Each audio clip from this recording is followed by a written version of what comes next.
What would you suggest for a person that is struggling being in a horrible relationship? My suggestion to someone that's in a horrible relationship or an abusive relationship is to take inventory. If you're in a dangerous relationship, you get yourself out of it very, very carefully. You have to have a plan on how you're going to do that, because you want to be safe, especially if you have children involved. You want to be safe. Make sure you contact the helpline for domestic violence if that's the case. If you're in a relationship that you're just not happy in, then you have to take a look at why you're not happy. And that's another conversation that you have to ask yourself. Do you have the courage to talk to your partner, your spouse, tell them how you feel? What are your expectations? Do you realistically understand that this is a relationship that might work and might not work? You don't want to fall into being a hope junkie. A hope junkie constantly hopes and hopes and hopes things will change. Things cannot change unless two people are in it together and they want to make the changes. If you are really not happy, then you have to look, do you have the courage to do this on your own? You can go to counseling, get help, whatever you need to do, it's worth it, because you're going to be either happy in the relationship or you'll be happy out of the relationship. That's a choice you have to make. People struggle with,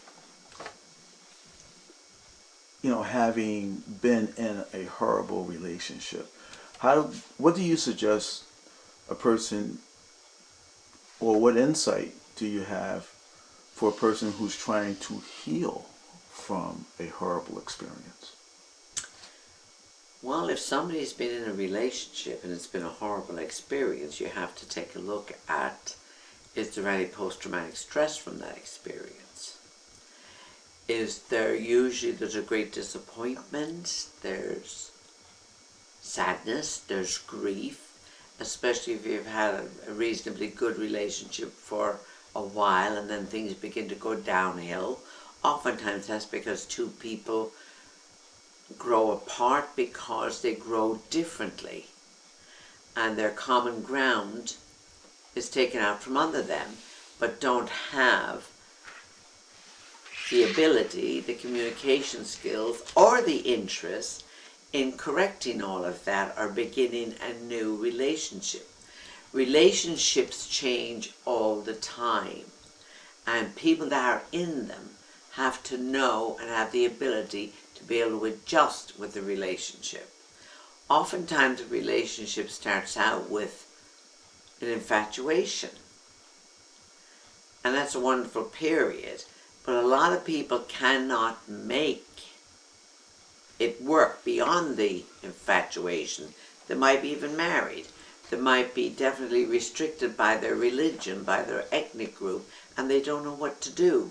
So it's really about learning more about who you are, what you can tolerate, where's your cutoff boundary, what you can put up with, how well can you communicate. These are all the things that needs attention for a better relationship or to get over a bad relationship. One of the things you need not do about bad relationships is blame yourself or the other person. Sometimes it's a way to force us to grow, to move on to better things, to better relationships. That's what relationships do. They push us out of the nest and they make us grow. And hopefully, each time you'll find a better relationship, a healthier relationship where you're happier.